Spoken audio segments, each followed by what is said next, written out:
Today I'm going to talk about my philosophy of metaphysics. The name I've come up with for it is Constructivist, Computational, Non-Dual, Subjective, Relational Representationalism. So a lot of words. A lot of them I'm kind of borrowing from other philosophical systems and metaphysics. So let's kind of go through them. So constructivism is a philosophy in education and mathematics that views the world as a process rather than something that just is. What does that mean? It means that as time goes on, things interact with one another, they get built, some things get destroyed. Ultimately, creation and destruction are sort of more illusions than reality. The underlying process is always one of transformation. So constructivism is the notion that space kind of interacts with itself across time and constructs new configurations, I guess you could say. So that's constructivism. The next word is computationalism. Now, computationalism is related to constructivism in the sense that it very much borrows from the constructive perspective on mathematics in terms of preferring sort of abstract algebra and discrete structures over geometry and continuous, sort of more calculus-like approaches. Not to say that calculus is wrong. There's certainly a lot of debate about whether infinities and infinitesimals actually exist or if they're just a useful tool. Personally, I think that they're just a useful tool. Sort of the math of too many parts to count, to borrow a term. And the theory of computation and type theory and all sorts of things that we've discovered on the last 100 years or so lends this notion that what mathematics is really about is identities and the relationships between them, rather than numbers and, I guess you could say, like spaces. Space is made of stuff. Like I'm moving my hand through air, I'm sitting in a chair. Stuff is all around us, and you can't really separate the space from the stuff that occupies the space.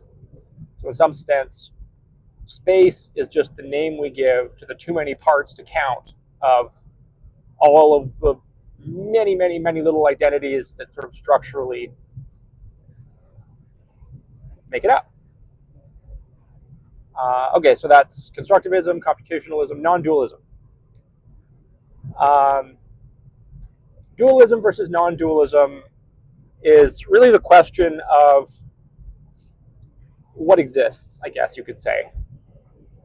For a long time, people have wondered about the difference between like the physical material world that we seem to inhabit and the mental world that we inhabit. And dualist philosophies posit a strong differentiation between mind and matter, or physics and consciousness, or there's all sorts of different words you could use to sort of point at the general thing. But it's the notion that there's these two separate things that maybe interact.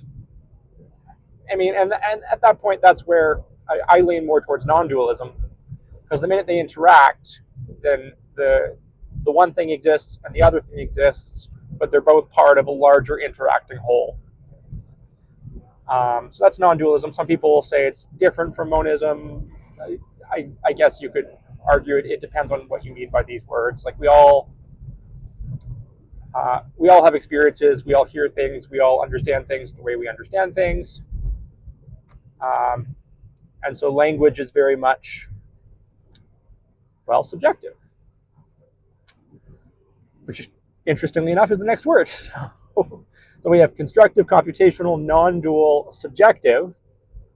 The subjective aspect points to the fact that we experience everything through our own eyes. Other people can share their experiences with us, and we can believe them or we can not believe them. That depends on how trustworthy we think they are, or competent, or there's any number of factors upon which we base our trust. But ultimately, all we have to rely on at the end of the day is our own subjective experience. And you can think that maybe other people have connections to God, the divine. I'm not saying that's not true.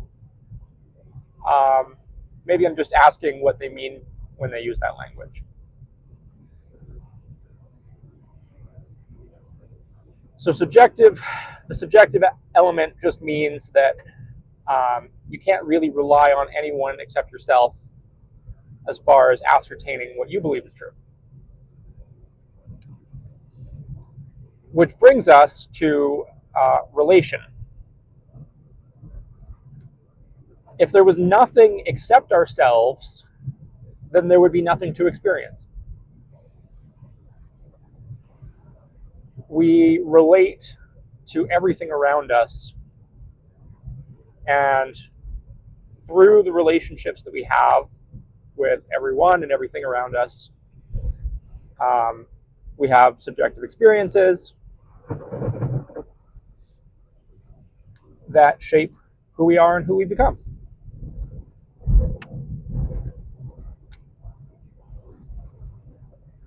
And who we are and who we become, I believe,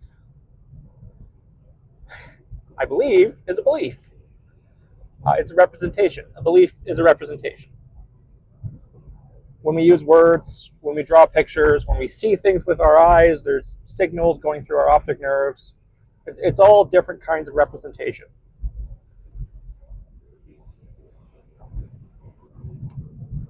So, constructive, computational, non-dual, subjective, relational representationalism is really the idea that I am, and you are, and we all are fragments of a universe that is in some sense made of information, but information is just identities relating to each other. Experiencing that and being constructed by that,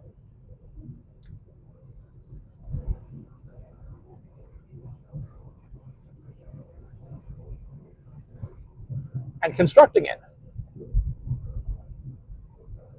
Because if you take this philosophy seriously, you do have to give up certain notions like free will.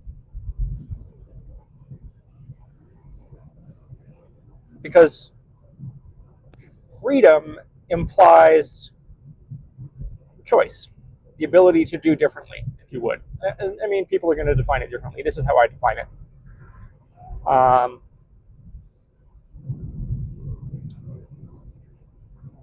Freedom implies a certain lack of constraints. And I believe that the evidence strongly suggests that everything is fully constrained. What I mean by that is that you are who you are because of all of the relationships that you have and have had with everything that has come before the you that exists now. Now, I want to make an important distinction here, because while I don't believe in free will, I very much believe in agency.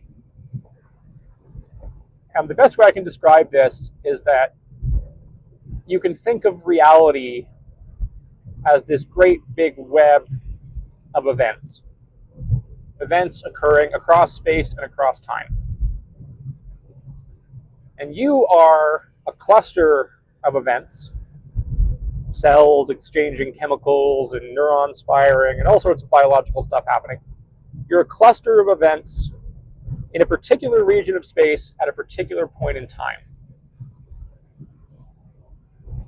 And while everything leading up to and surrounding you in that particular region of space at that particular point in time completely defines who you are.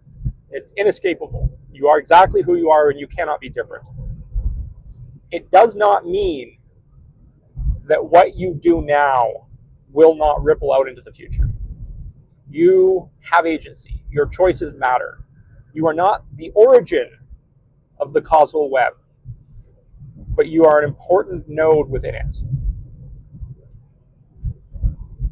So that's my philosophy in metaphysics. Constructive, computational, non-dual, subjective, relational representationalism. You are a representation of yourself, building representations of the world around you, interacting with the world around you, existing, constructing, being constructed by, experiencing everything subjectively, inseparable from everything else, being defined by everything else while also helping to shape how everything else is defined